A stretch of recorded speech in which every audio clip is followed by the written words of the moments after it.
Hello, puppies and kittens. Welcome to another episode of Blasphemer's Bible. Yeah, the usual assemblage today. Anybody have any opening comments? Well, I believe for the I don't know if we're covering like everything from 47 through 50. I don't know if we are, I because I don't think know. I it'd be mean, kind of awkward to break it up any other way at this point. 49. I think it's a very, um, at least my commentary for this is pretty extensive, but I can try to shorten it. Yeah, so Well- like I would unless I don't think I would have much to add to your commentary on that. I do have a decent little chunk of commentary for 47, and then another chunk for 50. And I don't think there's not too much going on in 48. Honestly, What I'm hearing, But- what I'm hearing is we're going to divide this show up because I'm supposed to be at the North American Reptile Breeders Conference. Okay, makes sense. Makes sense. So then we're doing 47 and 48 today. Yes, it sounds Yes. like it. Okay. Uh, okay. We're at Lilith, the if end you of want- Genesis. How Yes, many we I are. weeks love that has it phrase. been? Hello, everyone. Hello. Hi, Brie. Hello, darkness. Holy shit! It's My Goth old Ed friend. Sheeran. Yes, You I are don't. such a Sorry, I cool kind of slipped person. in at the last moment because had to take care of some family stuff on my end. How dare you have a life outside of this show? Certainly none of us do that. I know, right? All right, so who is Oh, reading today? I Me. think. Yeah, I think someone new should read. Lalandra. All right, I'll start us off. Okay. Oh, okay. Am I having another delay in my No. audio? Not that I know No, of. no, I don't I think so. don't think so. Okay. All right. Then Joseph came and told Pharaoh that Pharaoh and said, "My father and my brethren and their flocks, oxen and their herds, and all they have are come out of the land of Canaan, and are in the land of Goshen." And he took some of his brethren, even 5 men, and presented them unto Pharaoh. And Pharaoh said unto his brethren, "What is your occupation?" And they said unto Pharaoh, "Thy servants are shepherds, both we and also our fathers." They said moreover unto Pharaoh, "For to sojourn in the land are we come, for thy servants have no pasture for their flocks, for the famine is sore in the land of Canaan. Now therefore, or we pray thee, let thy servants dwell in the land of Goshen." And Pharaoh spake unto Joseph, saying, thy father and thy brethren,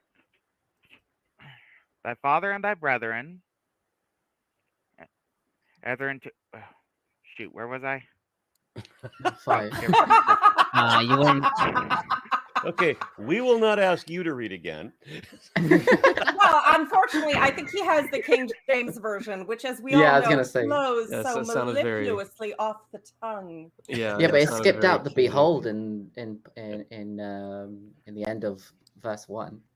Oh, do you have to strike a Surprised. dramatic pose when you say behold? Oh, Behold. see, Yeah. I don't Wait. think Oh. the majority of these people. I know Arn's been on my show, but see, on my show, Behold. usually when we see a behold in the text, we all shout behold, and we make a big thing of it. Yeah, it's it. like in the Book of Mormon, and it came to pass. Yeah, it's like that. Yeah. Hmm. All right, what Uh, about so- our Sorry about American that. Idol? My wife Xerxes here? interrupted it a little bit. Okay. Yeah, let's Okay. do it. So he forgot his place. So which verse I did he believe leave it off was- at? Verse 5. Verse It 5? was verse 5. Was it verse? Was it the fifth verse? Verse 5. And Pharaoh Yeah. spake unto Joseph, saying, "Thy father and thy brethren are come unto thee. The land of Egypt is before thee." Why the hell am I reading in the King James version? What is this nonsense? Please don't. From the That's south. unacceptable. Please. pick You're The one from of land the these of other Egypt is south. before Aren't you. all Sorry, the other versions from Satan? because once we get through verse 6, I do have a note. No. Yeah, go. I The have land of my Egypt is notes. before you. Settle your father and your brothers in the best part of the land. Let them live in the land of Goshen. And if you know that there are capable men among them, put them in charge of my livestock. Ooh. The fuck? Wait, did you finish? Are we gonna? Well, we have to stop He said to stop at periodically. verse 6. He Yeah, said he yeah. wanted to stop at verse 6. Yeah, yeah. Yeah. Good. Can I'll start my commentary. Or? Yeah, go ahead. I'm not sure. Yeah, go ahead. Go ahead. We might have Okay. the same note. Go ahead. Okay, so first of all, about verse 2, he chose 5 of his brothers. So the KJV reads, he took some of his brethren, even 5 men, and the JPS translates, and carefully selecting a few of his brothers. Rashi comments that Joseph took some of the inferior ones who did not look robust, for should Pharaoh find them to be robust men, he might press them for military service. That's a great... That's great. Well, I mean, they were big on Robust and mere genociding ancient- entire cities. They do have experience in the field. Yeah, Yeah. then there's Well, a whole I mean, argument about which what is- ones were what the is the, alphas and which were the betas. What's the standard of robust for like ancient Near East 5,000 years ago, like 5'4", 140? Probably. What are we talking about here?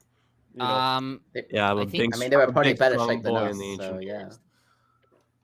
Yeah. Well, I mean, yeah, like it's Kevin Hart would have been a titan to these people. no. Now, in fairness, they would have consumed a high protein diet and done a lot of physical labor, so it's possible they would have had fairly strong On average, musculature, yeah. if not necessarily all that tall. Oh yeah, like you watch that show, The Chosen. I don't know if any of you have seen it. It's actually a pretty good show if you like, watch it from the lens of it's an imaginary show, like it's a fantasy show, like The Hobbit, right? Watch Yeah. it through that lens. It's actually really good. But the actor that plays Simon Peter in that show is ripped as fuck, and he's like 5'6". He's like Yeah. he's shortest character on the show, but he's so yoked. It's insane. I had a guy in high school like that, really short guy, but just muscles. Like, I like the way she says she had a guy in high school like that. But she's I had a lot was of a guys. good Christian girl. I had no guys in high school. Well, I've had some really good Christian girls. That's girls, right? No, okay, I should. We'll do the bit on purity culture, but in my day, anal was not considered the way to get around sex. Whoa. Loophole, The loophole? loophole. Loophole.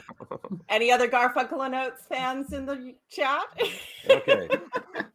Not going down that road. There's ones You backstage. mean going down them pipes?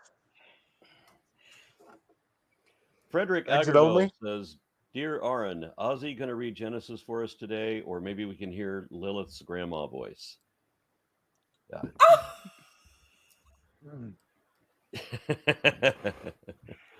Oh, I someone think is. somebody's confusing.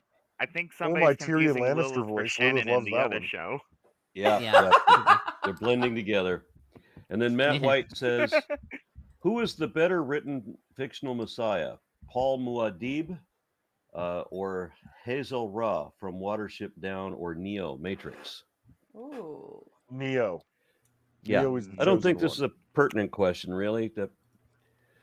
All right. one. If there was a Messiah, he Um, would know karate. I mean, that is For that quick is a better context, option.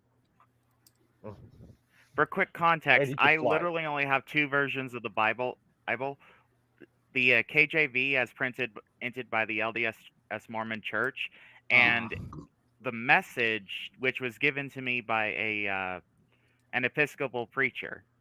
So you do Isn't not the have a copy message- of the Bible, is So- what you're telling So me. yeah, you don't have a copy of the Bible. That's like a hippie thing with that's a hippie, not really a translation. It's like one of those pirate copy DVDs you get in the newsagents, like yeah, the labels Tiger White all Lion. misprinted and Tiger White Lion makes a comment for 50 check. Kroner said, "I had a little misunderstanding and accidentally vented all my problems to a therapsid. And yes, I know all therapists are therapsids. It's just a joke." Mm. Okay. So verse 5 here. And I think it's about the Septuagint, right, Lawrence? So there seems to be a difference between the Septuagint and the Masoretic. Yes. First, I'll read from the Septuagint. After verse 4, it reads, "Then Pharaoh said to Joseph, 'Let them settle in the land of Gesem, and if you know that there are capable men among them, appoint them as rulers of my livestock. And Jacob and his sons came into Egypt to Joseph, and Pharaoh king of Egypt heard. And Pharaoh spoke to Joseph, saying, Your father and your brothers have come to you. See, the land of Egypt is before you. Settle your father and your brothers and in the best land. And Moshe Weinfeld comments on the differences between the Masoretic text and the Septuagint. Quote, the Septuagint version solves several difficulties in this chapter. According to the Masoretic text, Pharaoh's message to Joseph about the arrival of his brothers in verse 5 is puzzling, because Joseph already informed earlier to Pharaoh about the coming of his father and brothers in verse 1. Another difficulty is the lack of continuity between verse 4 and verse 5. However, in the Septuagint comes Pharaoh's answer, settle in the land of Goshen. Following the request of the brothers, let your servants stay in the region of Goshen, and we get the required continuity. It seems that the author of the Masoretic text has skipped from the first phrase, and Pharaoh told to Joseph, to the second, and as a result omitted two full sentences and inserted one of them, stay in the region of Goshen, in the wrong place. Yeah, I think that's probably what happened. I think the Septuagint had that one right there, because our extant Masoretic texts are medieval, and the Septuagint is even older than that. I mean, age alone doesn't determine the veracity of a manuscript, but the fact that it not only is more coherent in the Septuagint, but also that the Septuagint is quite a bit older. I mean, 3rd century BCE older. It's probably more reliable there, yeah. I have to say, the chapter division of 47 is just very strange. I feel like it should have been at verse 28 of the last chapter. And all of this, I mean, I complain so many times about the Bible being very repetitive and, we'll go to Goshen. I have to go to Goshen. We have to talk to Pharaoh. We're going to talk to Pharaoh. Pharaoh said this. When was the chapter and verse numbering system invented? Because that's definitely a Christian it was like invention. I think it was Christian. Yeah, it was. Yeah. But I'm not sure when. I'm also so not how exactly the sure chapters are split can have a but it was all theological later. meaning. It was after the original 1611 King James version. Oh wow. Yeah, because ancient King's English wasn't big on punctuation, and they realized that there was a problem, and so they invented the chapter and verse system to get around the lack of punctuation. And then, at some point in like the middle 1400s, they decided to invent symbols that designated the end of sentences. Somebody thought that was a good idea. I'm almost sure the verses themselves exist in the original, at least Hebrew text, and they do match the same the modern English translation of the verses, but the numbering system was definitely invented later. In the Torah there is the division called the parashot, which are distinctively different from the regular chapters. It's divided between reading the Torah in the years. There are different types of like you can kind of think of them as chapters in the Hebrew text, and there are different types, and most of them are used for this parasha is read on this week, this on this week, this on this week. But there are some other additional breaks and stuff, and most of those are related to the story, like this chapter or whatever is about this story, and then it's a new story. But sometimes the English or the Christian chapter numbers, sometimes it will change chapter in the middle of a story. You can see like that. If you have ever seen a Torah scroll, it doesn't have a distinguished. It's not divided between chapters or verses. It's really just you could say it's kind of like a single sentence, or like but with not phrasing. Sorry. Not the usual like verses and chapters that we have. It's just very continuous, like. Well, on the topics of chapters and verses, I should probably read the rest of this section. So 7 to 12. Hold on just a second. Lilith, what were you going to say? Oh, I was just going to say, I like the clarity of punctuation, and I think it's very important for clear communication, especially speaking across languages and ages. But it is relevant to note that most of the time this was written, that was not even slightly a thing. And that, that might be responsible for the multiplicity of interpretations of every single verse in this bloody book, which, is rather a point to bring up the next time someone tells you that, the Bible is completely clear. God's word brings no confusion. God is not the author of confusion, etc., etc., etc. Well, for someone who's not the author of confusion, he does a damn good impression. Oh, Lilith, and his next book after that, the Quran, also does exactly the same thing. It says constantly throughout that it's absolutely clear, and yet you have to have 50,000 people write their human interpretations to say what God meant to say here is. Aaron, Lilith, can if you can like I say hello to the punctuation, dinosaur? you should read the Book of Mormon. To the dinosaur, Yeah. well, he's a little bit persnickety today. I don't know what his mood is, but he won't let me pet him. He wants Does to he kill need me. a treat? Oh. There he is. Yeah, I think the punctuation system was, if you look in the original Hebrew, I think a lot of times a verse begins with the word "and," but it's not necessarily needs to be translated as "and," but it is kind of implying, and this happened, and then this happened, and then this, and then this. Yeah, and once we get and it uses a specific grammatical system. It's not exactly "and," it's like it's written in "and" with a future tense, but it means past tense. It like switches it. I can't remember what it's called in English. Vava hipur, something like that. Switching vav, and it. So that's probably how they would have knew this was the next verse. And then the Masoretes, when they added the vowel signs, they also had a system of notes for like musical, or maybe those came later, but there were different systems for musical notes, and there was always a note, this is the last word in the verse, and this is the middle of the verse, and it helps. And so when you're reading, you read it in like a sort of sing-songy way.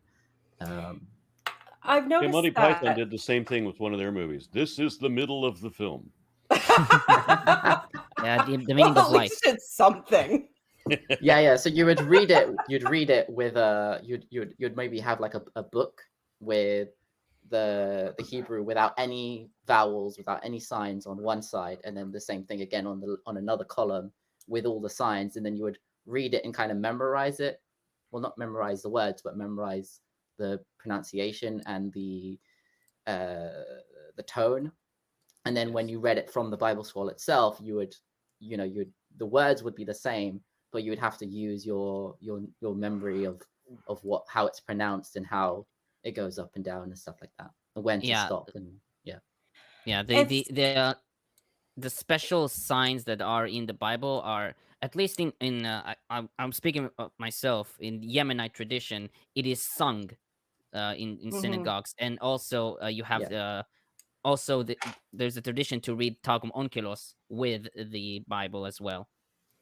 And the Quran has a very Yeah, that similar is. manner of recitation. I mean, it was supposedly originally a recitation, which I'm sure was totally preserved without error completely. That's totally legit. And that's but how it rhymes. Yeah, because people just used to speak in rhyme. yeah, well, it's yeah, but that it is a good way to memorize things, to have that sort of rhythmic and sing-songy way to do things. And I suppose if you used it as a form of meditation, it could be quite enjoyable, as long as you don't think about what you're saying. Yeah, I mean, people really enjoy Psalms specifically because it's very well, like it's written in a very nice way to read. Mm-hmm. Well, it was supposed to be songs, as I understand it. So Yeah, that's also, a lot of Got them another are comment. songs as well. Got another comment to read. Mr. Crinan says the accounts of the Jews in Egypt is so clearly a transposition of the earlier Paleo-Hebrew Phoenicians who did emerge in Egypt following I've only ever seen this word. Yeah, I have no idea how it's pronounced, but I pronounce double A's different than other people do, I guess. Taotus, whose covenant was with Baal. Get us a reference for that, because that sounds really freaking interesting. I've never heard that, but I would totally be into learning more about that. So when it comes to the alphabet, Paleo, Hebrew, and Phoenician more or less being the same thing, yes, there is a continuation from a form of hieroglyphics. And so there was definitely Semitic and Egyptian, what's the word? Cultural crossovers and stuff like that. But I don't necessarily think that the story of the Hebrews or the Israelites in Egypt is based on some historical event. Yeah, Right. it's It's And not. if it was, it wouldn't have been like that early on. not What a I've single heard- one. Yeah. I'm We sure it touches on a few different things that are rumored to have happened here and there, but yeah. What I've heard is that Yeah. some of it was actually influenced by the Babylonian exile, and that just Yeah, I've heard that. important details got changed. I think I think the Babylonian exile was the most important event in Jewish history, because without it, we wouldn't have Judaism. So I think that when it comes to so as Isaac noted, the script is like it's very, very similar, and the archaized form that we have many of the manuscripts in, I think that was a deliberate thing, like because we have historical references that just would not be possible without a later dating. So what we would have had is people in a future setting would be writing as if they were writing from a past setting. So they were archaizing their Hebrew, but their historical references are still there. Like if I were, and so the way kind of that like I've, Joseph Smith did. yes, exactly like that. So I usually use the reference, like if I wanted to make it sound like something was from like Shakespearean times, but also I added references to things that were only popping up in the 21st century. I would say some stupid shit like, "Dost thou yeeteth me out the window?" or some shit like that. Like, that's a term that only pops That's up really in the interesting. 21st century, but it's archaized to look like it was from a different century. I mean, that's really interesting because, like, I mean, I don't know if the language in the Bible really does reflect, does like from a linguistic perspective.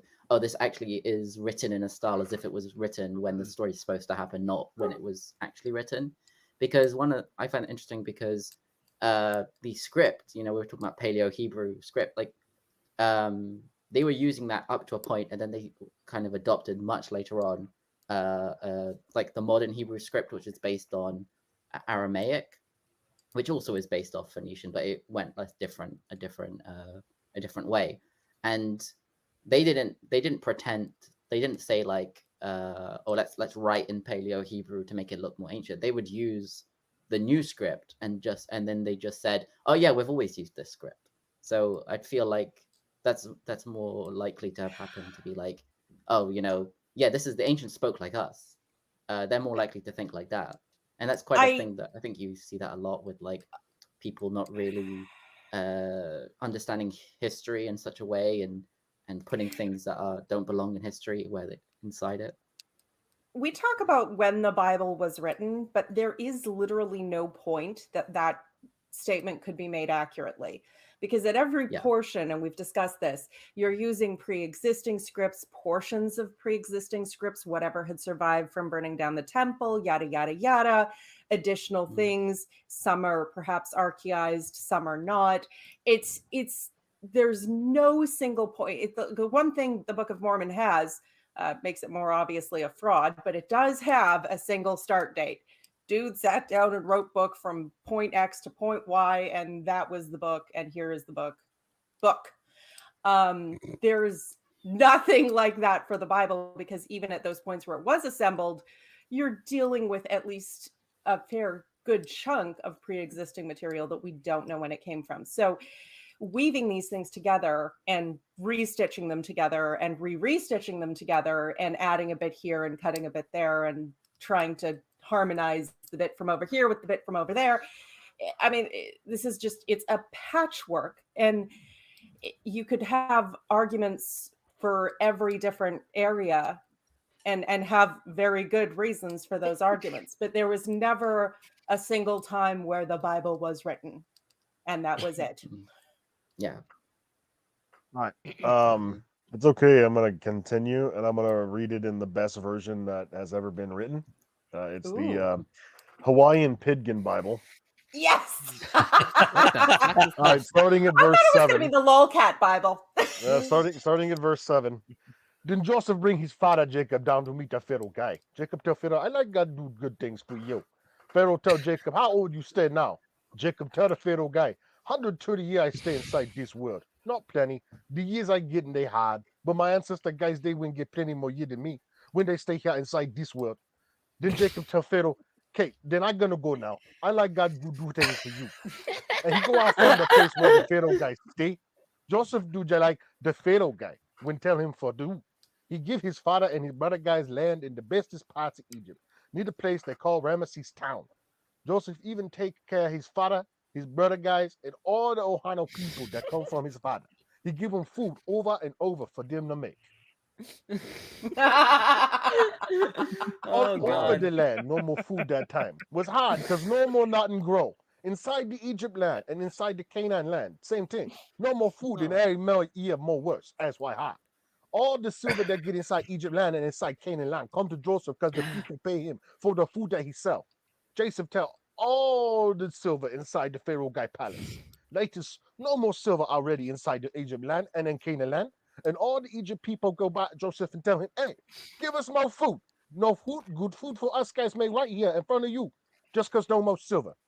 Joseph tell him, okay then, if you no more silver, bring your animals over here. And you guys gonna pay me with the animals and I'm gonna sell you the food tanks. I've lost track. Yeah, me too. I'm having I trouble have it. following This is along. fantastic. It sounded a bit Jamaican, not really Yeah. Hawaiian. Yeah, well, and that's is the islands, but that was Yeah. fantastic. And yeah, he's at 16. It's amazing. This is actually an interesting bit of mythology that we're right in the middle of, where how Pharaoh came to basically own all the people and all the land by buying them out during this famine with the tax money, food that he had, had set away because of Joseph. I will comment that on verse 11, the land of Ramesses, traditionally it is a nickname for the land of Goshen, and Targum Pseudo Jonathan translates it as the country of Pelusin, or Pelusium, modern day Tel El Farama. Yeah, that's it. Okay. Verse 17. So they brought their livestock to Joseph, and Joseph gave them food in exchange for the horses, the flocks, the herds, and the donkeys. That year he supplied them with food in exchange for all their livestock. When that year was ended, they came to him the following year and said to him, we cannot hide from my lord that all our money is spent, and the herds of cattle are my lord's. There is nothing left in the sight of my lord but our bodies and our lands. Shall we die before your eyes, both we and our land? Buy us and our land in exchange for food. We with our land will become slaves to Pharaoh. Just give us seed so that we may live and not die, and that the land may not become desolate. Yay, indentured servitude. Yeah, that I love that circumstance. You just give us food so that we can live and not die, because we have to contrast that. And obviously, No, magically, the Lauren. famine has ended now. Yeah, well, only after Israel Pharaoh is managed here. to buy the entire country via Joseph's, honestly, very good bargaining skills, apparently. All right, so who's reading? Do we have more commentary? Are we ready to keep on? I have more about, but it's later on. All right, well then you don't have it here. All right, so Verse just, 20. yes. Oh, go ahead. If you're going to read, go ahead. Okay. So Joseph bought all the land in Egypt for Pharaoh. The Egyptians, one and all, sold their fields because the famine was too severe for them. The land became Pharaoh's. And Joseph reduced the people to servitude from one end of Egypt to the other. However, he did not buy the land of the priests because they received a regular allotment from Pharaoh, that had food enough from the allotment Pharaoh gave them. That is why they did not sell their land. So, Joseph So I Yep. did actually have a note. I don't know if Tomer the same one. Was yours on verse 21, Tomer? yes, on verse 21. So the NIV uses the Septuagint and the Samaritan Pentateuch version of the verse, whilst the KJV uses the Masoretic text. And so for the people, he removed them to cities. So Rashi comments, Joseph caused them to pass from one city to another city, that they might be reminded that they now had no claim to the land. He settled the people of one city in another. There was no need for scripture to state this, except for the purpose of telling you something to Joseph's credit, that he intended thereby to remove a reproach from his brothers. And Ibn Ezra comments that Joseph removed the people of the capital to villages so that they would till the soil. And Rashbam comments that the purpose behind this was to prevent uprisings by populations who had no roots in their countries and therefore had no good reason to start a rebellion. No, I'm understanding that Egypt was like always taken to be like west of the Red Sea, right? Or west of is it the Nile? Yes. Yeah, and so we're not there. There wasn't a Both sides of time the Nile, when. but west of the Red Sea. Both sides, yeah. Okay, so was there ever a time when like Israel and all that was included? I think there was a time that Israel was a part of Egypt. Not a part of Egypt proper, but a part of their greater kingdom. Like there were times, I believe, where they were the garrisoning power in Canaan when they, conquered and brought various kings into, levels of servitude where you pay tribute. I remember states. there is the vassal states. They pay a tax and vassal call states, themselves that's the term, I kings. But yeah, there is also the Israel stele, which says that describes the destruction of Israel, if I'm not mistaken. The Menephta stele. Yeah, Merneptah seal. So the thing about the Merneptah seal is, yes, it is our first reference to Israel, but because of it's kind of hard for us to grasp if they're talking about a land or a people. So commentaries on that one have been pretty divided.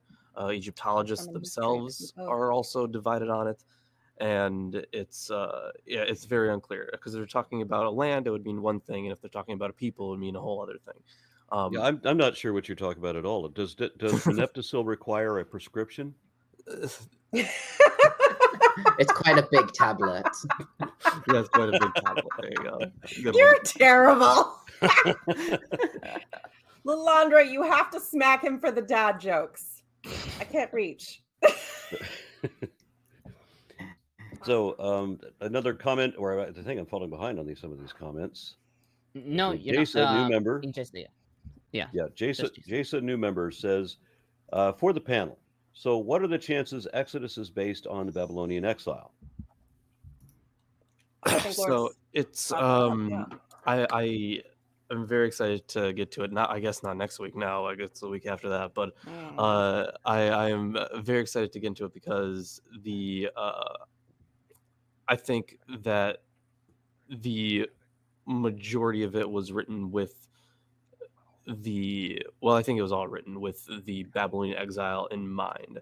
So while there have been some attempts to drive some historical link to a migration of the same kind, having Egypt as a classical enemy, just as one would with Babylon, would also make sense. So like that's definitely not out of the question. It's pretty highly likely, I would think. But yeah, that's why I'm very excited. I mean, the two stories are very different from each other as well. But yeah, absolutely. It's almost opposite, like with Babylonia, they went in as prisoners of war, and then they were kind of let out. It's getting into this promised land is the thing. Yeah, we've mentioned several times the work of Israel Finkelstein, and in the Bible's Buried Secrets, that Nova documentary, and granted, this is obviously very summary, they do bring up that prior to I guess the existence of Hebrew settlements, identifiably Hebrew settlements, there was a great city that was indentured to Egypt that was overtaken by a slave rebellion. And they can, tell. Me llevarás de Egipto y me sepultarás. What? What the hell is that? I think Xerxes is And settling Julie down. right now? Xerxes has summoning started something. speaking Xerxes, in are you speaking in tongues. tongues? I'm reading the no. I'm sorry. I thought I was muted. I'm reading the Spanish version of the Bible. I'm just flipping through all the And different we're all Real languages like, here. Renaissance "Be gone, man. demon!" Oh yeah, well, depending on I'm just what reading. era of Where Spanish were you're we? talking Like verse 23. about. 20. Well, we were yes. reading comments at the moment, and We were discussing, Wait a minute, I the, thought I was muted. I was just reading through the Spanish version of this chapter. of course you were. all right. But yeah, in that documentary, they demonstrate that there was a huge slave rebellion that took out an already weakened city, granted, and it's possible that those people moved to the mountains and basically became the Hebrew people. It's partially it's more complicated than that.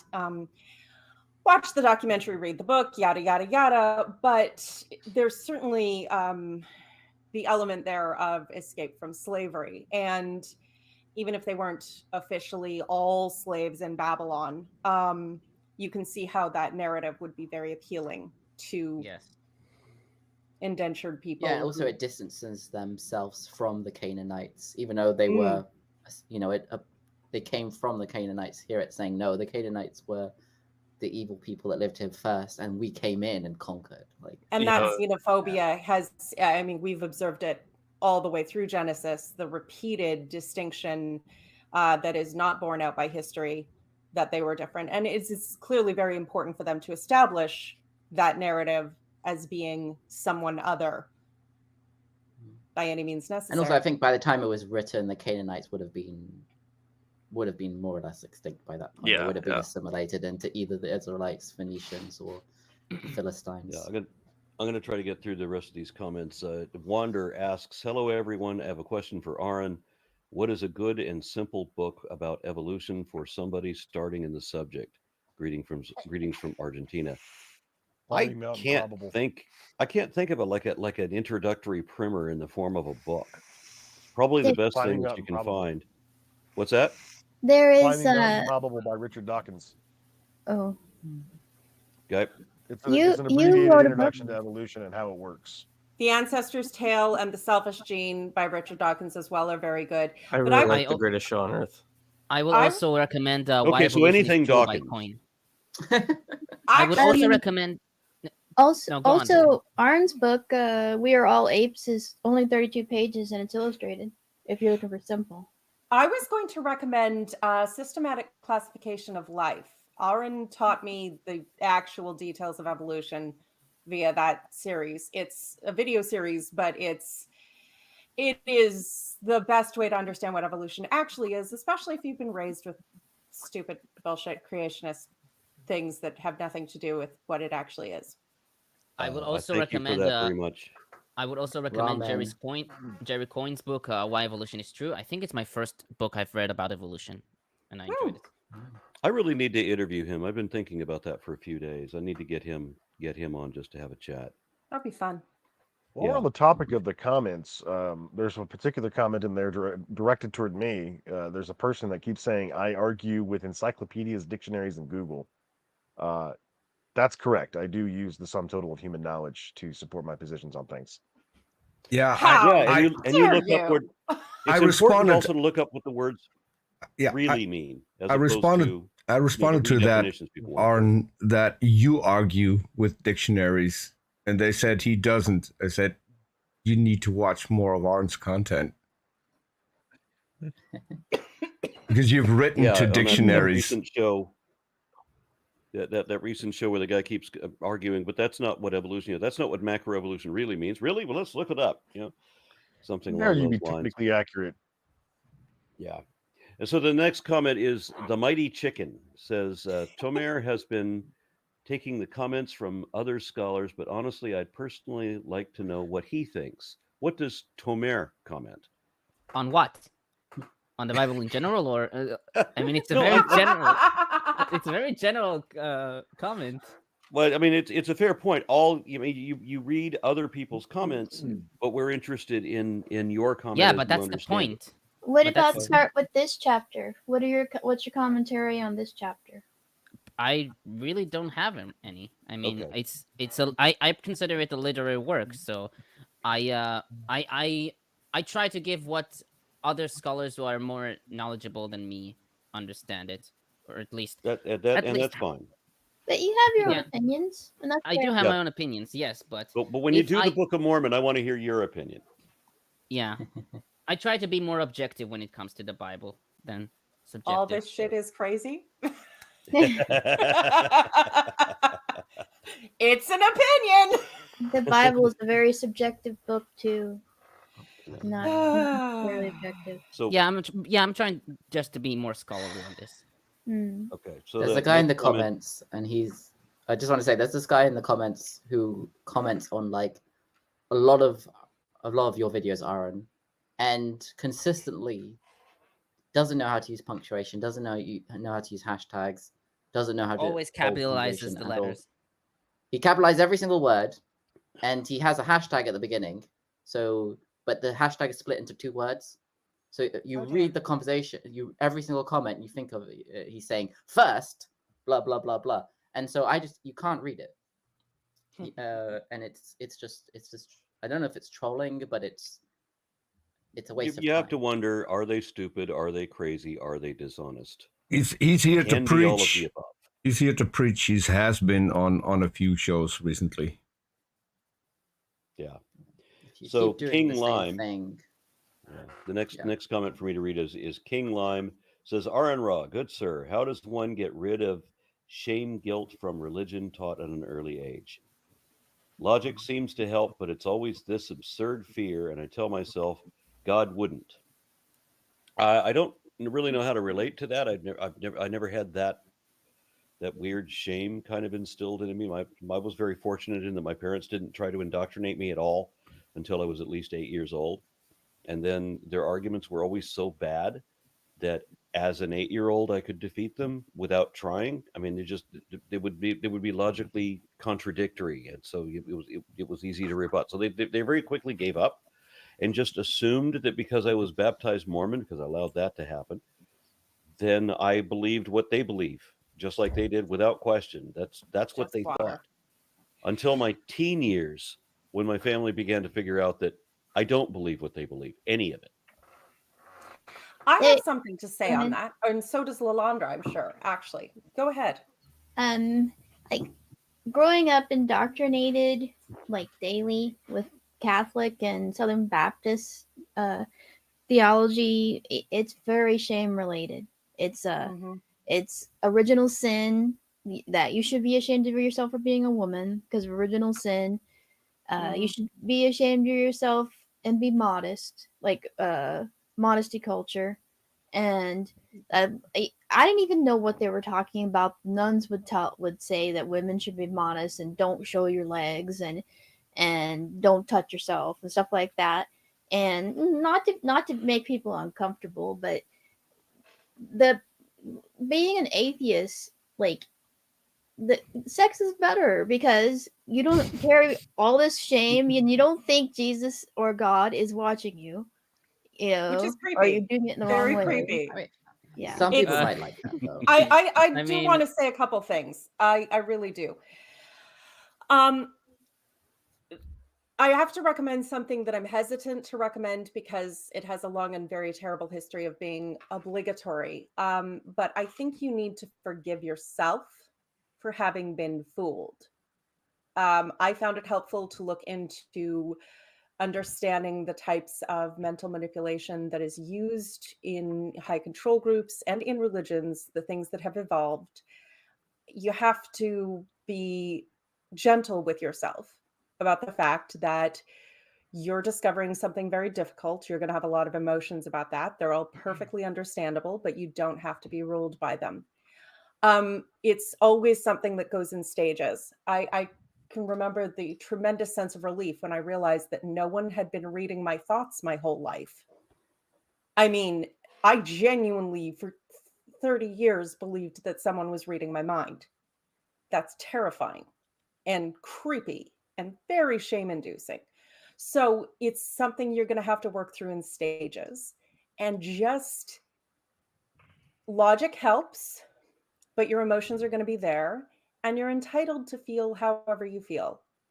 Just forgive yourself for having not known better, and congratulate yourself on working your way out, because it's not easy, and a lot of people do not have the strength to do it. So congratulations. And besides, all these believers, they're not just comfortable with the idea that God's watching. They want him to watch them having sex. That's why they keep calling out his name. Well, I never Atheists was, are the only ones who are but- allowed to call out God's name in sex. So, ha.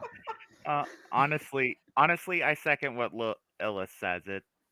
I spent years going through a lot of the same process, and it's only recently, after years of therapy, that I've actually started expressing some self-love.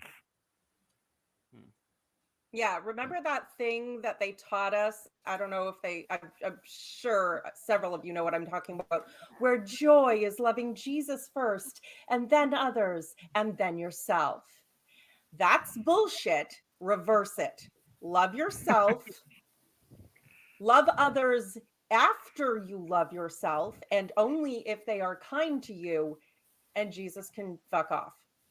Yeah, and if you love others, if you love others after you love yourself, you'll last longer. Yeah.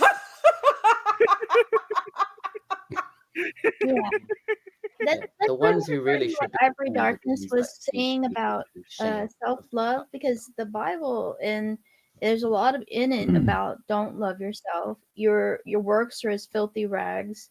Nothing you do is in comparison to God, and you're even lucky God even talks to you, you know, or even cares about you. You're basically in an abusive relationship where you're forced to play both sides of it, and it sucks, and you deserve better. Exactly. All right, so I'm not detecting any bitterness here at all. Not at all. I just figured All out right. who there's a famous cup in the British Museum, a Greek silver chalice, and it actually shows it's one of the most famous like homosexual art pieces from ancient times, and people want to know who the figure who's like peeking in from the side is, and I realized now it's Jesus. He's the one he's watching.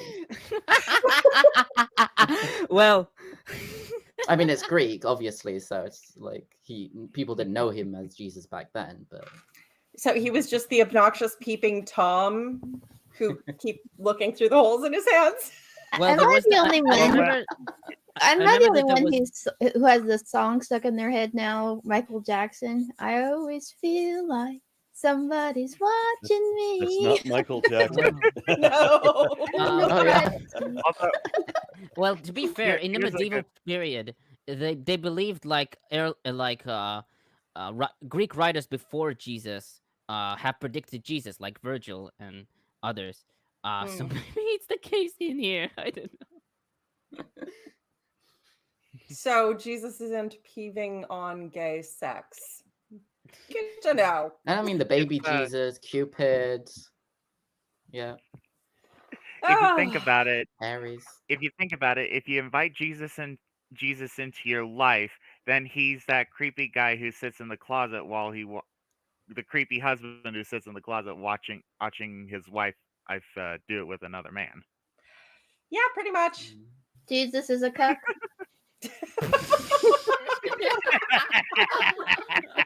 Oh God. What's the other one called? The bull? Right?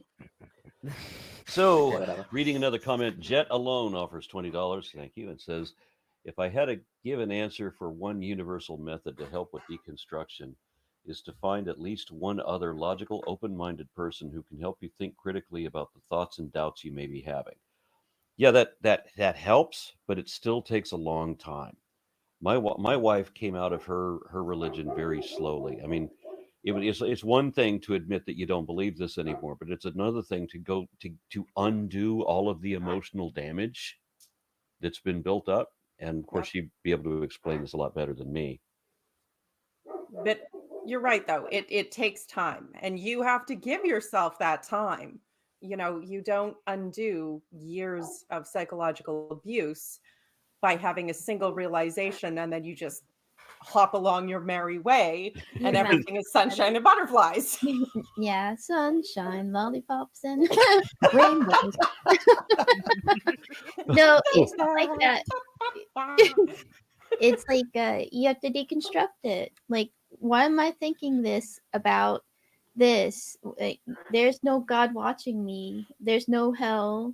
I mean, it'll creep back in if you don't guard against it. Oh my 'Cause you've been God. Now taught to I'm think that wondering if way. religious trauma is responsible for exhibitionists and people with degradation kinks. Yeah. I think BDSM? largely. Well, I mean, we no. all but- react differently, but there's a good Yeah. logical connection there.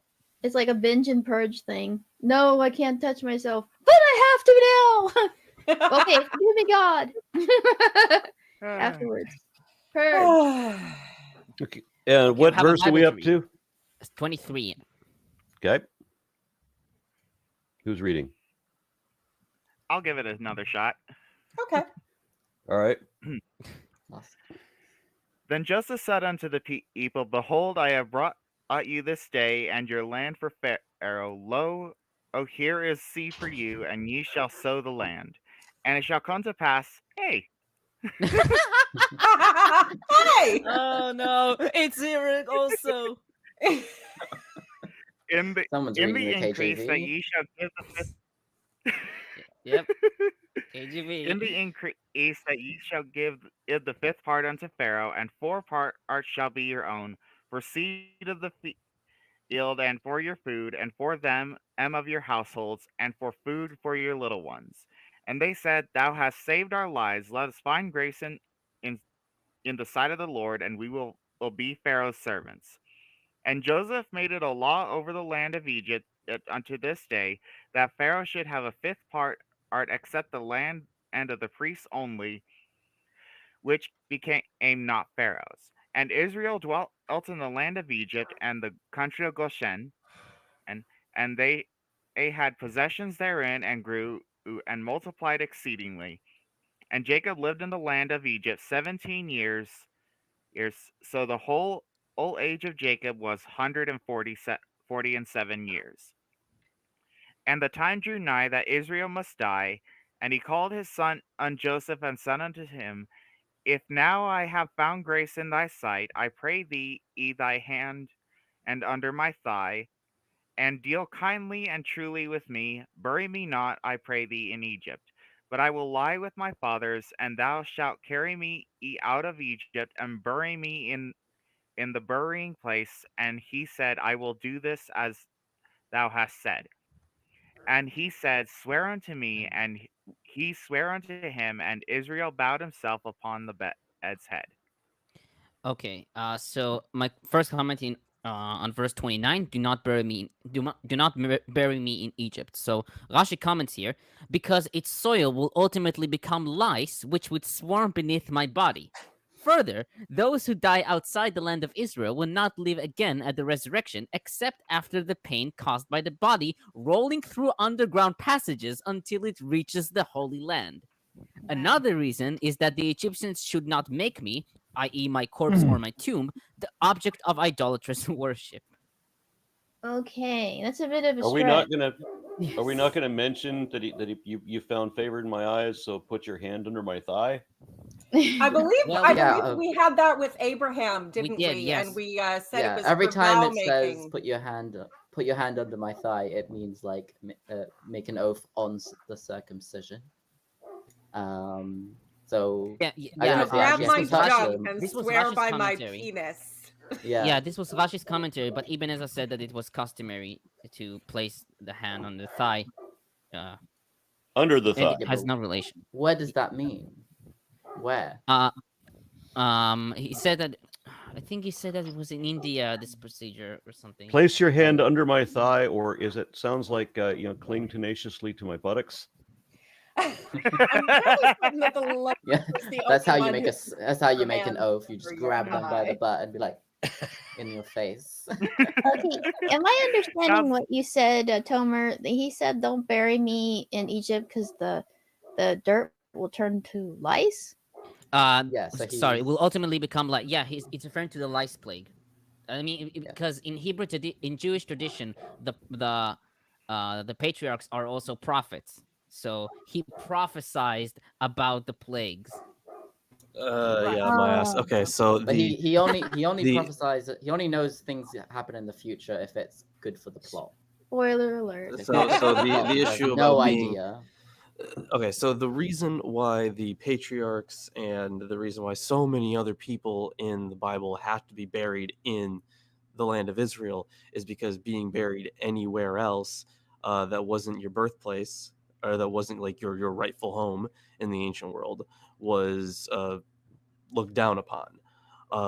It was just viewed as a very bad thing, like something horrible must have happened to you if you were buried somewhere else, as in like morally speaking, like in some divine sense, you have been like unfaithful or something. And I mean, there they- is the the comment- allegory of like death is returning to, returning from soil to soil or whatever it is, or you're returning to God or whatever it is. There's So, that. Coming home to be buried is probably. But someone else is like Tsunami in the in the comments is like, and the part about the bodies rolling underground. Yeah, that this is another Jewish. I've read about this. It's a Jewish belief. I don't know if it's still applicable that when the Messiah will come, all the corpses of the Jews that were buried outside of Israel will swarm into Israel from tunnels or something under. So onto Israel. at the end of times when the resurrection is that the word? The resurrection of the dead happens, rather than people coming back to life and then walking or catching hitchhiking with the flying eagles or whatever. Because if you're alive, you'll get a lift on the back of an eagle. But under this network, they have a subway. So yes, if you're dead, instead of coming back to life, you roll through tunnels until you get to Israel, and then you come back to life. So it saves on airfare. Oh, yeah. Okay. So why do messiahs always involve a zombie apocalypse? Why? Living dead. Well, I mean, I don't think they think of it as zombies. I did want to note something on verse 25 before we move on to the next chapter.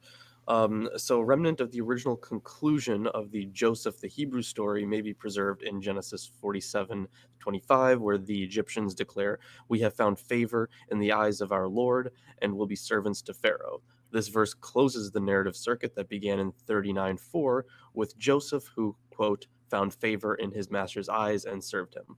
With 47:25, the promise of Joseph is fulfilled. His journey from servant to master is completed. At the same time, 47:25 may preserve traces of an original ending taken as a whole. 47:14 through 24 and 26 through 27 is unlikely to be original to either the old core tradition or to the story of Joseph ben Jacob.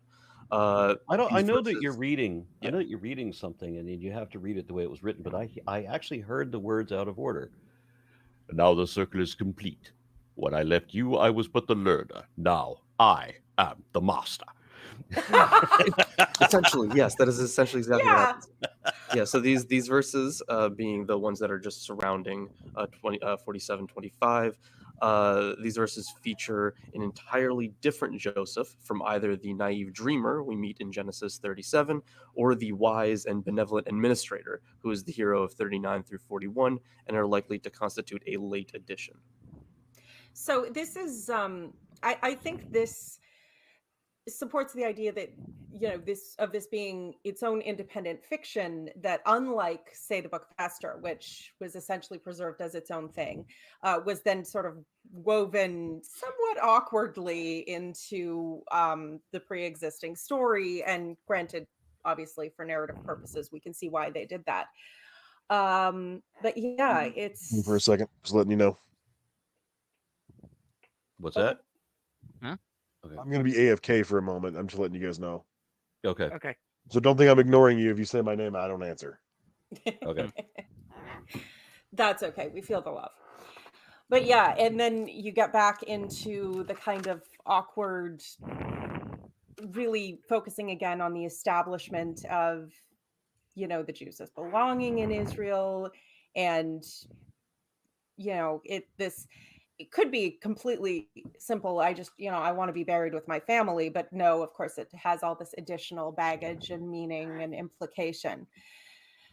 And of course, dick groping. I have a comment for verse 31. Israel worshipped as he leaned on the top of his staff. This is the NIV with the staff. KJV and JPS translate as then Israel bowed at the head of the bed, as the Masoretic text uses the word bed, which is mita. The Septuagint translates the word as staff, possibly reading it from mate, which means staff. But most early translations read it as bed. And Rashbam comments that he bowed to Joseph, who was at the head of the bed, but Rashi comments that he bowed towards the Shekhinah, the divine presence. Honestly, going through 48, it's like he dies 5 times, because it's clearly different sources of the death of Jacob, all, sort of stacked on top of each other in an order that makes no sense. So it's like, and we have a death scene. Oh, but wait, and no, we have more, and then we have a death. Oh, but no, wait, it's like a badly written anime, and it's like the end of the Lord of the Rings. Which ending? I'm not half-hour long ending. I'm not dead yet, please. With Aragorn and Yeah, and I also wanted to mention about the Shekinah. That doesn't become like a full-fledged thing until much later. There is still a tradition of like the sick bed, the head of the bed is the Shekinah will be like resting. Or whatever. We got another comment from Trevor Wright, who says, is the Bible misrepresenting Egyptian culture and tradition in Egypt when they practice mummification and believe in the afterlife? And what was the name of the pharaoh mentioned in the Bible? Yeah, I would say that it's being vague on purpose. the thing is, like, so yeah, they obviously had some knowledge of Egyptian traditions. Like, for example, like dreaming was like an important revelatory thing. Interestingly, there was this dude in the, I want to say 4th or 5th centuries, I forget when exactly, but he was a professional dreamer, because people would pay him to dream for them, so he would get revelations from the gods that way. That was an actual job in I want that job. Right, yeah, that's what I was thinking. This guy's job is to sleep? That's amazing. So what humans can monetize is incredible. So like that tradition was, of course, much like the actual, like, getting paid for it kind of thing was a much later thing. But there are certainly hints of having knowledge of Egyptian customs here, but they're not representative of the time period that this is meant to be taking place, or that we are often told that it's taking place. It's representative of a much later time period.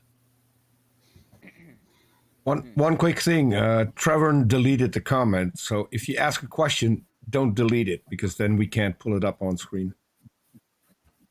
Okay. Are we going to start the next chapter? Yes. Yeah. I want to read. 48. Yay, I she wants to read. Yeah. Yay. They definitely were misrepresenting, or like they didn't necessarily know things and invented ideas about the Egyptians. Like, the whole thing with the lambs, like, oh, they worshipped it as a god and they didn't eat it. But then again, they did have things they did know, like they knew that the Nile was very important. And what we just said about the what was it about the embalming and stuff. Yeah, which actually I think once we get to which chapter is it? Is it once we get to chapter 50? Yeah, 50. Yeah, we're gonna have I'm gonna have some notes about embalming. Yeah, I have one from Herodotus as well. So, in a way, the embalming is kind of like did what what they wanted it to do, because we know of some of the ancient cultures from their mummies. So they lived past their natural life in that way. They're still talking about them, but So did the still, it's Egyptians believe that you die twice, once when you die and once when someone speaks your name for the last time? yeah, exactly. But I then mean, in another don't way, would you Christians want to be? do embalming as well? Sorry, Sorry. isn't embalming still like done like in modern, like Yes. Yes, Christian? all the time. Yeah. Yes. Yeah. And, I mean, but open but then casket is such a strange idea to me. why would you want to be resurrected in an embalmed body, decayed body still? Why would you want that? Yeah. Okay, so here we go. Chapter 48. And it came to pass after these things that one told Joseph, behold, thy father is sick. And he took with him his two sons Manasseh and Ephraim. And let's remember that. That's important later in the story. And one told Jacob and said, behold, thy son Joseph cometh unto thee. And Israel strengthened himself and sat upon the bed.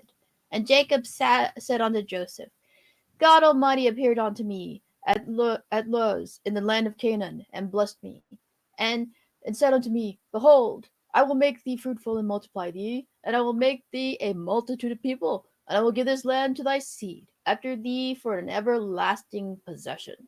And now thy two sons Ephraim and Manasseh, which were born unto thee in the land of Egypt, before I came unto thee into Egypt, are mine, as Reuben and Simeon. They shall be mine. Okay, who's talking here? Who's saying that they're his? Is Joseph saying they're his, or God is saying they're? It says Jacob. Jacob. Yeah. Jacob. Okay. Yeah, he's sort of adopting them, which that's always been part of the problem with the 12 tribes of Israel. There was never a tribe of Joseph. There was a tribe of Ephraim and a tribe of Manasseh. So then who gets kicked off the list of the other brothers to make up for? And so, normally it's, I think Levi is the one who kind of gets not counted if you there's count still a those two. Levi. There's definitely Yeah, a tribe because of they're Levi, the but they priestly, become the like, priests, so they don't have a physical inheritance in the land. Yeah. I really appreciate y'all clearing that up, because that makes it So more there's sense. 12 sons, and then there are 12 tribes without the Levites. Yeah, Or like 12 areas. Yeah. Okay. And they don't And aren't verse the same. Okay. I'll expand on that when we get to chapter 49. Okay. And thy issue, which thou begettest after them, shall be thine, and shall be called after the name of their brethren in their inheritance. And as for me, when I came from Paddan, Rachel died by me in the land of Canaan in the way, when yet there was but a little way to come into Ephrath. And I buried her there in the way of Ephrath. The same is Bethlehem.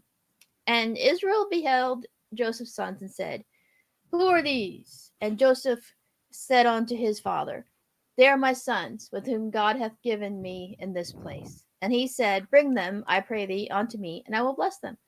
Now the eyes of Israel were dim for age, so that he could not see. And he brought them near unto him, and he kissed them, and embraced them. And Israel said unto Joseph, I had not thought to see thy face, and lo, God has showed me also thy seed. And Joseph brought them out from between his knees, which I don't know why they're between his knees, but okay.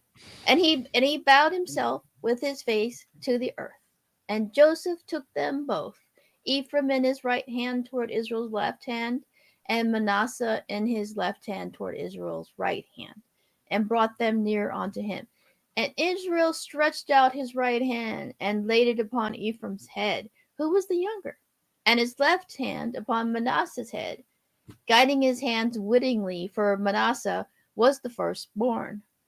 And he blessed Joseph and said, God, before whom thy fathers Abraham and Isaac did walk, the God which fed me all the days lifelong unto this day, that the angel which redeemed me from all evil, bless the lads, and let my name be named on them, and the name of my fathers Abraham and Isaac, and let them grow into the multitude in the midst of the earth. And when Joseph saw that his father laid his right hand upon the head of Ephraim, it displeased him. And he held up his father's hand to remove it from Ephraim's head onto Manasseh's head. Because remember, Manasseh's firstborn. And Jesus said unto his father, Joseph said unto his father, Not so, my father, for this is the firstborn. Put thy right hand upon his head. And his father refused, and said, I know it, my son, I know it. He also shall become a people, and he also shall be great. But truly his younger brother shall be greater than he, and his seed shall become a multitude of nations. And he blessed them that day, saying, In thee shall Israel bless, saying, God make thee as Ephraim and as Manasseh. And he set Ephraim before Manasseh. And Israel said unto Joseph, Behold, I die, but behold, I die. What are we supposed to say when we say behold? Behold! Behold, I die. He's so dramatic. But God shall be with you, and bring you again unto the land of your fathers.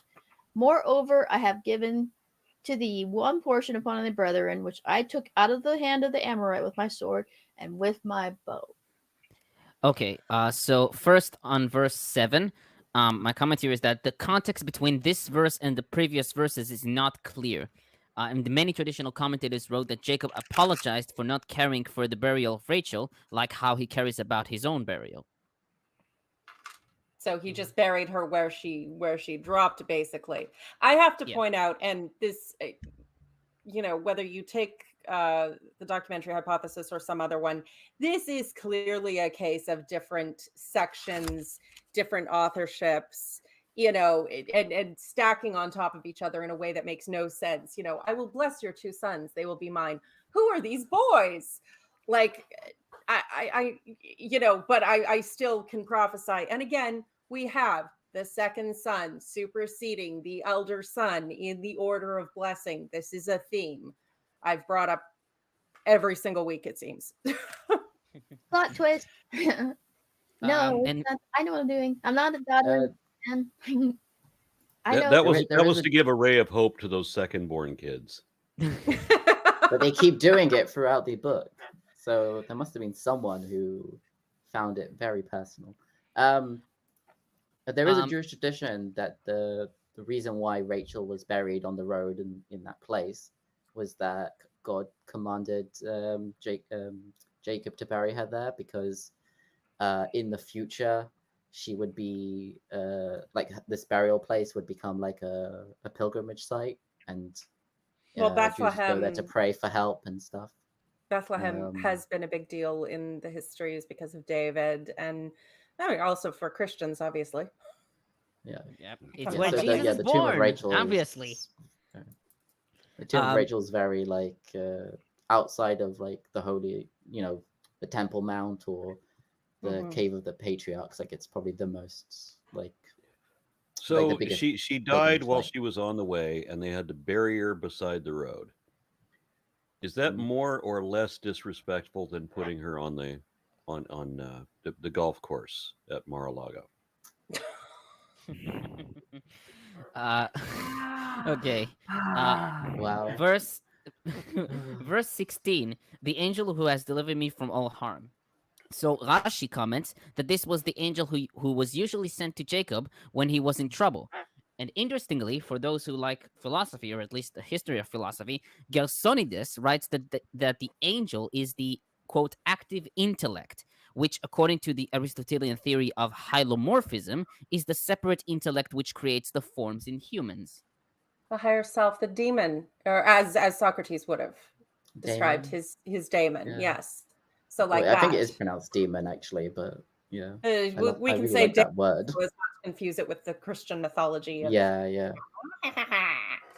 I think it's a really pretty word, which is funny because like it looks like it sounds like demon, but when it's written with an AE, it just becomes something else. Well, and even daemon comes actually, it was a reversal by, I believe it was the Persians who reversed, because the original word came from the Hindu. The devas were actually like the gods on the wheel of becoming. They're at the top. The devas are, in the most blissful paradisical state. If the sort of peak of karma is to be a deva, and that was reversed I believe by the Persians, and using that root word to be the devils,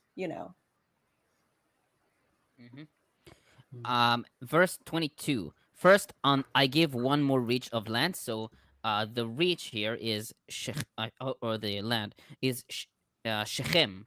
Rashi comments that this refers to the actual city of Shechem, and it shall be that to Joseph one portion additional to what Joseph will receive together with his brothers. Targum Onkelos translates to, I have given you one share more of than your brothers, and several commentators have agreed on this. And the reach I took from the Amorites. So Rashi comments that since Jacob was talking about Shechem, he says that when Simeon and Levi slew the inhabitants of Shechem, all the surrounding nations gathered to join in battle against them. And so Jacob girded on his weapons to war against them. And Targum Onkelos translates the sword and bow to mean his prayer and plea.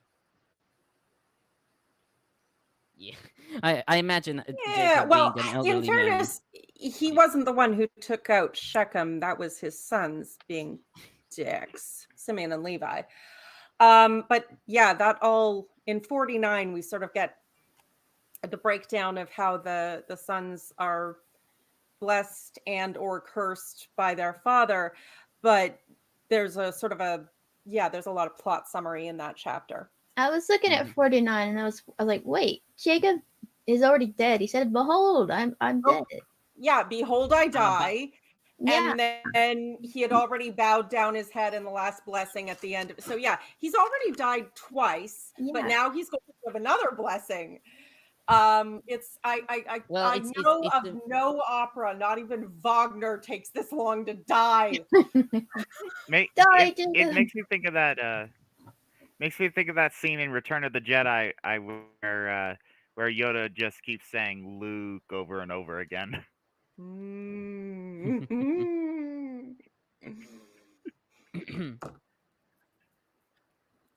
Yep. So that was an awkward silence. Back, folks. We can get this party started again. Yeah. There we go. So Trevor Wright says, do you believe that the Egyptians enslaved a minority of Israelites according to some mainstream scholars? And if so, was it state-sponsored slavery or something else? So I would say that at some point in time there were definitely Israelites in Egypt, but to have the kind of slavery that is depicted in Exodus, no, that did not happen. So like at least to that extent, right? What did it say, like 600,000 or something? Yes. Wild. Like we would have very hard evidence from like the thing is we tried tracing like migration patterns and stuff like that, and possible routes that they could have taken, and we've excavated them quite a bit and still found no evidence of that kind of migration. So but Egypt was involved in many wars and took many prisoners of war who would have been slaves. That's what ancient slavery usually was. It was woe to the conquered. We win, you lose, do my work. Yeah. So that's what Conan meant by see them driven before you. And hear the lamentations of the women. As far as I can recall, and I'm no expert on the subject myself. Slavery did happen in Egypt, but it wasn't as prominent as some people believe, because first off, the pyramids weren't built by slaves; they were built by master architects. No. And the Bible doesn't even describe that they built the Egyptians. It describes that they've built the cities of Pithom and Ramesses, fortified cities at least. I know. I was more covering the general idea of slaves in Egypt. There, it's right. Yeah, it's the mythology of the Jews. But slaves building the pyramids is certainly. But building cities is also a major building work, works, and the Egyptians didn't do that with slaves. So no. Yes. Yeah. Oh, no. They paid people and gave them beer. Yeah. And anyway, honorable burials. When this was burials, written, this would have happened. Was I don't know. Over 1,000 years earlier. Exodus to So the when it was pharaohs written. could manage living wages for their workers, but American oligarchs can't. Times were different back then. No wonder we can't figure out how the Egyptians did it. I mean, the pharaoh back then lived lived under the poverty line in America, so. In what world? I mean, was he a bit didn't more have air equal. conditioning because, there wasn't any, but. Yeah. Who is They were reading? mostly just like servants and stuff. Well, 49 is at least in my end is heavily I have a lot of commentary on this, so either Yeah, you so can I think we were already at the end. Yeah. I think that was the end of 48. All right. Well, Yeah. this is going to be an early quit for us, but that works. My wife wants to go to the North American Reptile Breeders Conference. Oh. Yay. And You know, don't?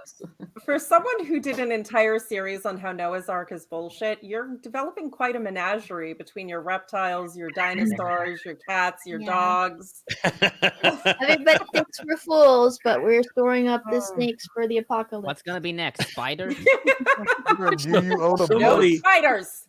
Somebody commented when I posted a picture of our 31st snake last night. So somebody commented, "Are you preparing to torture Indiana Jones?"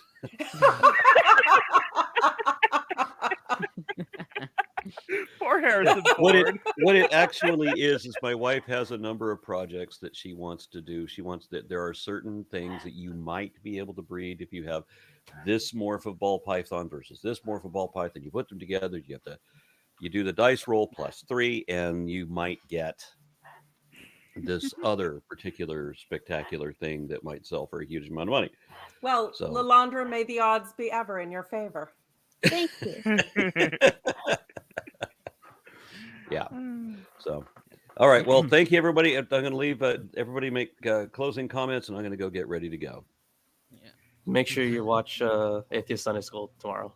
There you The go. link is in the description. Yes, thank you. It's been Thank you Glad very wonderful much. to be back. glad to finally join this panel. Yeah, Yeah. Oh yeah. Well. good times. Welcome. Yeah. I used to be working on Saturdays, but now I'm switched jobs, so more free time. Yay! Nice, awesome. You're Good for keeping you. the Sabbath holy. Good to see. Oh, I'm still gonna be on tomorrow, and Keep blaspheming. I'll bring the sword too. Ooh. Yeah. Oh, yeah. I for next week I look forward to Jacob actually dying. Yes. Oh, Yes. that Third reminds me time. of No something. sympathy So- whatsoever. You die twice when someone says your name for the last time. So when somebody says, is it the corpse has been laid in the ground, the dirt's been poured over it, and somebody says goodbye, Amalek, then comes back a moment later and says, Amalek. God You is die really, again? really bad at wiping It's people really out of awkward, history. like when you're saying goodbye and then you forgot your keys inside the house, so you had to come back in and say goodbye again. I already said That's how goodbye, but here I That's am what again. happened when telling my you. dad died. It's like a That's bad anime. It's like in Yeah. Dragon That's Ball Z interesting. with shouting, go back and forth and back and forth and back and forth. It's like 3 episodes later, you can come back and nothing has changed.